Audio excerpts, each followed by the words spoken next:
Hi, and welcome back to Plan9Crunch, where we're all about cult films. We like to do this thing where we read from the best genre literature, and so today we'll be reading from A Werewolf Remembers, The Testament of Lawrence Stewart Talbot by Frank Dello Stritto, accomplished author, cult film historian, and friend of the channel.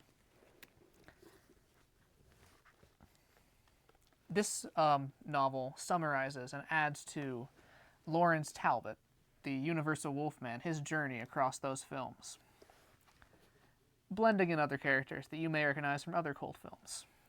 I'm starting on page 214 here. Dr. Yogami did use me as an assistant. At first, I helped with his equipment setups, and then took over most of the operation. Maybe, if the cure works, he chuckled. You can stay on and work here. I bristled at the mention of if. All while we worked, he questioned me. He wanted every detail of my life. The deep darkness fascinated him. When he wasn't interrogating me, he was lecturing. I learned a lot. The science of animal behavior is in its infancy.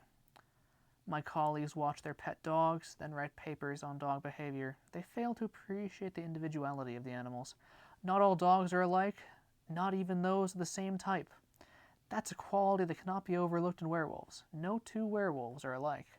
That's why research is so fascinating and so frustrating. Some werewolves, like you, are intimately tied to the moon.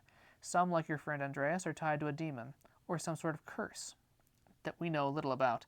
Some, like Bela, become full wolves. Some, like you, become beast men. You claim to be almost immortal. Others definitely are not, and they can and have taken their own lives. Some, like you, are relentless predators. Some are quite selective in their prey. They instinctively hunt the ones that their human selves love best. Some may not hunt at all. Some werewolves talk as beast men. I know, I have talked to them. I believe it all depends on the person. The moonlight interplays differently with everyone. For the vast majority of us, it has no effect at all. For the few people like you, it is devastating. But it only ignites what is inside of you.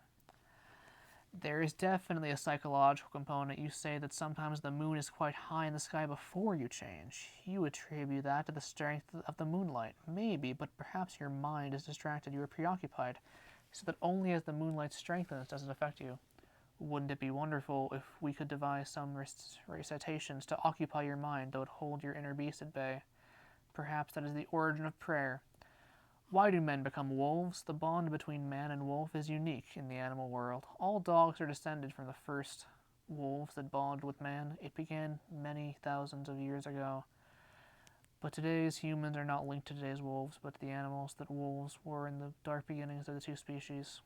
Though obviously our two species evolved in quite different directions, some ancient tie between us remains. This comes in the part of the story when Lawrence is meeting with one of his many mentors in this book that he does not interact with in the films, Dr. Yogami. And Dello Stritto has talked about how he enjoyed writing for this character a lot, Dr. Yogami. It just came to him very easily. And he does a lot of interesting stuff with Dr. Yogami in this book, as well as how it ties into Lawrence's own journey. You can get this book at Cult Movies Press, and you can watch a podcast episode we did with Frank, as well as some articles on the blog that are some interviews as well as some essays on the subject. Thank you for watching. We at Plan9Crunch are on Facebook, TikTok, Spotify, Apple, and YouTube, and that's a wrap.